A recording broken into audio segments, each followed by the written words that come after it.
Morning guys, welcome to Mac Farms, special Christmas edition. Now before you get too excited, there's nothing actually special going on today.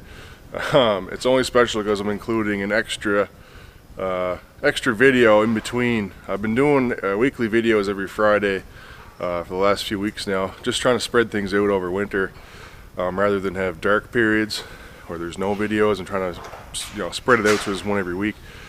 So I wanted to include an extra video in for Christmas, just as an extra bit of content. Pretty cool. Those barns got the catwalks that run through the center of the barn. Must be nice to have. But got to some high ceilings. Ceilings in this barn are 16 feet to the center. It's not as much near the outsides, but it wouldn't be high enough, I don't think, for a catwalk. Anyway, let's get back down. So what I did want to talk about was the sawdust bedding. I got a few questions in the last video regarding kind of how it works and what the deal is, but anyway, so we use sawdust for bedding. You can see it here in front of the cows. That's kind of more just for storage because that's where we just like to keep it. We're basically over full right now. We don't usually leave this much in the beds, but it's just we got nowhere else to put it. But you can see the cow laying down. There's not a whole lot of it under her. There's quite a bit at the front, but overall under there's not a whole lot. And the reason for that is because our barn has rubber mats in it. So under my feet here you can see the rubber underneath the sawdust. There's actually 3 layers there. One layer of top rubber, then there's another layer of like a foam, almost like a high density foam, and then there's another layer of rubber underneath that that kind of holds it all, I guess, and then it's nailed to the concrete. So the beds themselves, as far as cow comfort, it's taken care of by the system of rubber mats, and then it's just top dressed, I guess, with the sawdust. Just to keep things dry, we'll go around and we'll scrape down, we'll spread sawdust out just to soak up any moisture on top or whatnot, just to keep things dry. It adds a little bit of comfort, of course, but mostly the dryness is what we're after. So that's how the sawdust works for us. We used to use straw in our old barn. Our old barn was a stanchion barn. A little bit of straw for bedding and some of the trench too, and that was just a little bit different system. We use sawdust then too for soaking up. Just it's a good absorbent, I guess you'd say, compared to straw. So we never found straw to be as good. Now there are some places that straw probably would be a good thing, even over sawdust. These here have the same rubber mats as the other stalls, so I mean the calves aren't really taking full advantage of the rubber because they're so light. But we do use quite a bit of sawdust in the pens too. But maybe a combination of straw and sawdust would be a little bit better. But unfortunately, the other reason we don't use straw is because we just don't have the ability to process it. So like I've mentioned before in the channel, we have a manure system that's mostly liquid, or well, it is liquid manure system. It runs by gravity out of the barn out into our pit, and it doesn't really like any kind of hay or straw in the manure. It just doesn't seem to work well with it. It'll handle fairly dry manure, and it'll handle a little bit of it, but you wouldn't want to clean out pens and dump it in your gutter and expect it to work well for you. It doesn't work out. It's not designed for it, basically.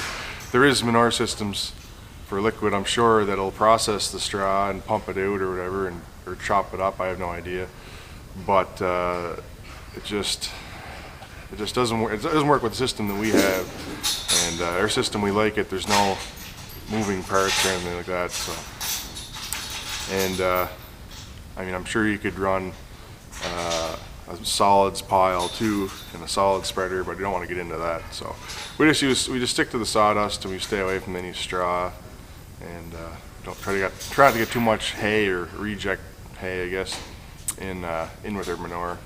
So hopefully that addresses any questions with the sawdust going in the barn thing. There is a follow-up video to that coming up. It'll be the last video on my channel for the year. I believe it comes out this Friday, which will be the 27th. And then I'm not exactly sure. Yeah, there'll be another video. The next video will be in January. The next first Friday in January. Alright, so I'm standing here in front of the 3650. Yes, we still have it. I know I haven't used it all this year, I don't think. So a lot of guys are wondering if we did actually still have it. So I mention it every once in a while that we do. But anyway, the purpose of me standing here in front of it, I want to do a little bit of a shout out to another channel. He's been doing pretty good lately, and I want to help any way I can to add to his momentum. His name is Farmer Phil. You can find him here on YouTube. He's a big Massey guy. Just recently, last video, he picked up a 3690 four-wheel drive Massey tractor, and not all that unlike this one. So pretty nice rig. You want to go check out his channel. He's over there in Ireland, so another kind of different growing environment and kind of different sorts of equipment than we have here in North America, although it seems like here we kind of bridge the gap a little bit compared to some of the states, like the grain farmers and whatnot. But anyway, so yeah, might want to check that out if you're interested. But I'll talk a little bit here about the 3650 for anybody who is interested in that or has not seen it. This is a 1987, I think, 3650 two-wheel drive, which isn't something you'll see very often in Europe at all, or anywhere overseas. This is kind of a oddity, I guess, to North America.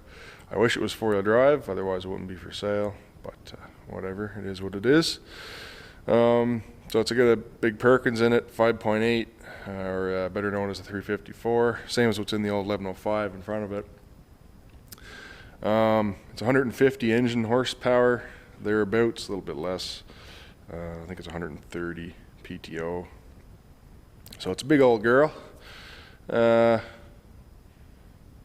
She's been gone through. Dad had the cab off of it, actually.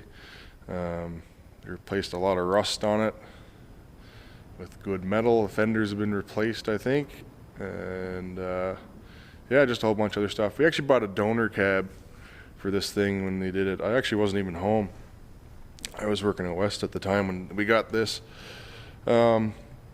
So we bought a donor cab for it off a 3630, which was four-wheel drive, and used a lot of the components from that to rebuild this cab. And I think you guys have seen the bones of the 3630 cab up in kind of our junk area. So, like I said, it's been pretty well completely gone through. It's been painted. The bottom of it's been painted.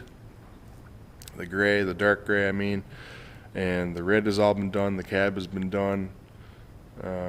Wheels have been done. It's got new tires on it. Well, they were new when we redid it, or when they redid it, or Dad redid it.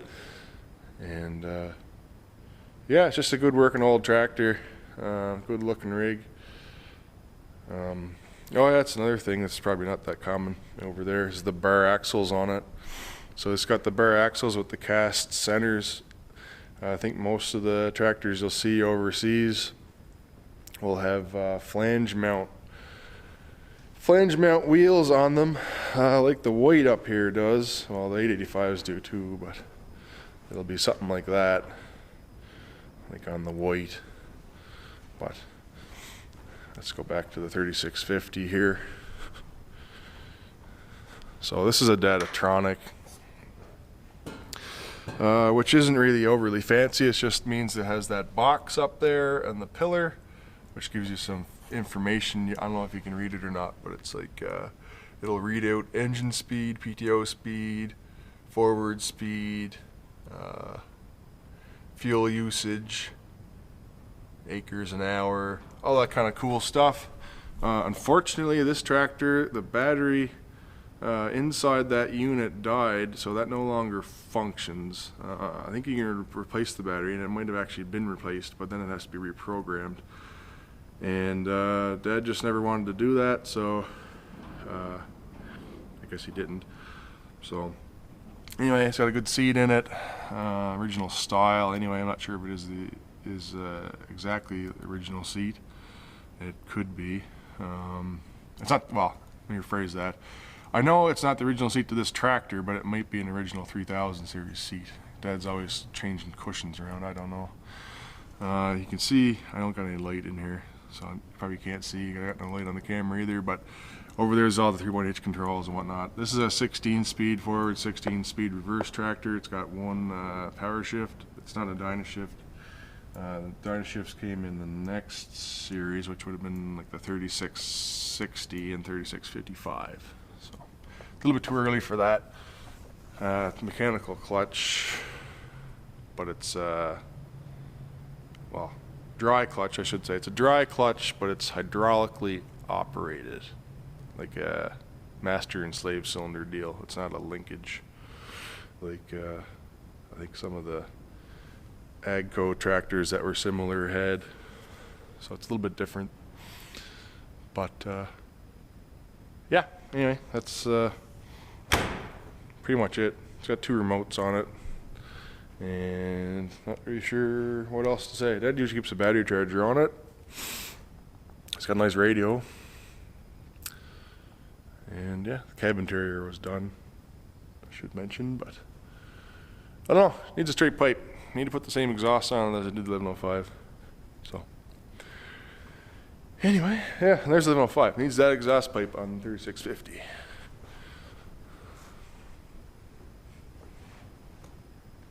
And there's the white. The white is like a controversial tractor. It seems like there's like 3 groups. There's like the group of white enthusiasts that like it because it's a white.